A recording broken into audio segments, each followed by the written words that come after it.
Former NBA player Rasual Butler and his wife killed in car crash. Former NBA player Rasual Butler and wife, Leah LaBelle, were killed in a single car crash early Wednesday morning in Studio City, California, the LA County Coroner confirmed. The news was first reported by TMZ. The car struck a parking meter and hit the wall of a Marshall's department store, and an unlocked spokesman told KTLA that the vehicle was being driven well in excess of the posted speed limit, which drops from 35 miles per hour to 30 miles per hour in the area because of a sharp but gradual turn on Ventura Boulevard. The spokesman said investigators estimate the car was moving at a speed of 60 miles per hour to 90 miles per hour at the time of the crash. A witness observed the vehicle driving at a high rate of speed but told police that no other cars appeared to be on the road at the time, according to Captain Andy Neiman, KTLA reported.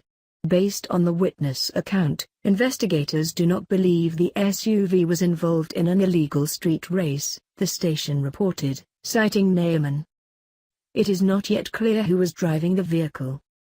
The Los Angeles Clippers, one of 8 franchises for which Butler played, released a statement Wednesday, saying Butler will long be remembered not only for his accomplishments on the court, but for his vibrant personality, positive outlook and the compassion he had for everyone around him.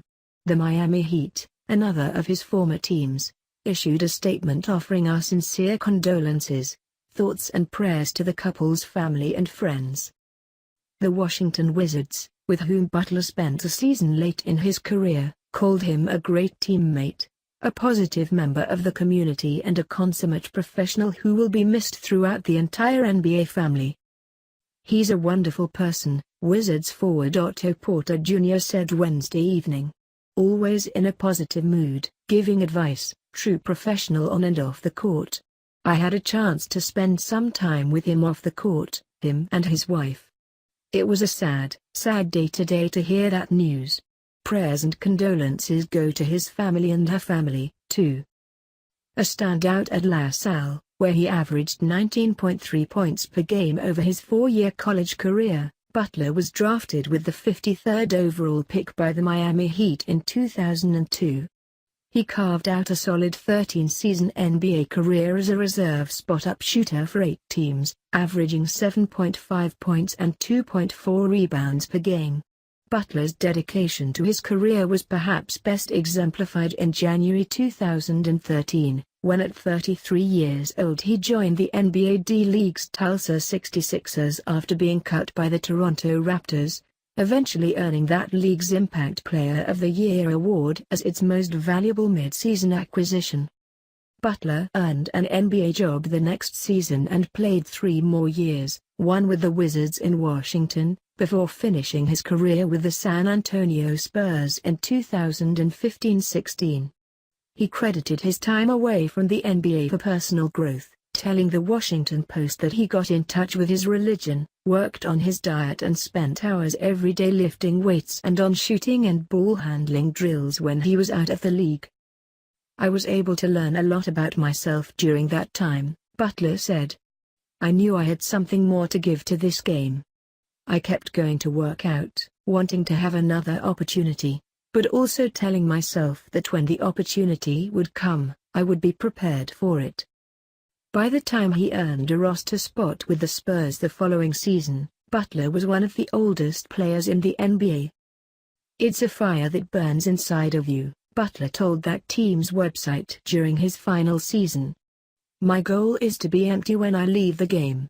That I'll have nothing left to give mentally, physically, spiritually and emotionally, because the game has been good to me.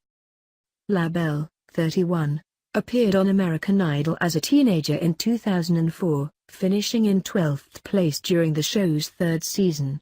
In 2011, she signed a production deal with L.A. Reid, Jermaine Dupri and Pharrell Williams and released a 5-song sampler of songs that were intended to appear on her debut album. An Instagram image posted only hours before Butler's death turned into something of a memorial to the former player, with mourners leaving their thoughts in the comments. Our entire organization is deeply saddened after learning of the death of Rasual Butler and his wife, Leah LaBelle, Indiana Pacers president Kevin Pritchard said in a statement. In his one season with us, 2013-14, Rasual was the consummate team player and a great role model for our younger players on how a professional should prepare and act, while being a positive influence on everyone who associated with him. We offer our sincerest condolences to he and his wife's family. NBA veterans and reporters who cover the league spent Wednesday posting heartfelt tributes to Butler. Spurs star LaMarcus Aldridge wrote that he was devastated. Former teammate Garrett Temple called Butler one of the most genuine guys I've ever met and LaBelle as authentic as they come. Longtime NBA reporter David Aldridge called Butler one of the legit nicest guys I've ever dealt with. Dave Zirin of The Nation wrote that he was utterly heartbroken, and veteran guard Jamal Crawford wrote sounds so cliché, but Rasual was really one of the good ones. I will always remember the time we shared together as teammates, wrote Wizards point guard John Wall, who called Butler a big brother. I appreciate the advice you shared, not just about basketball but life.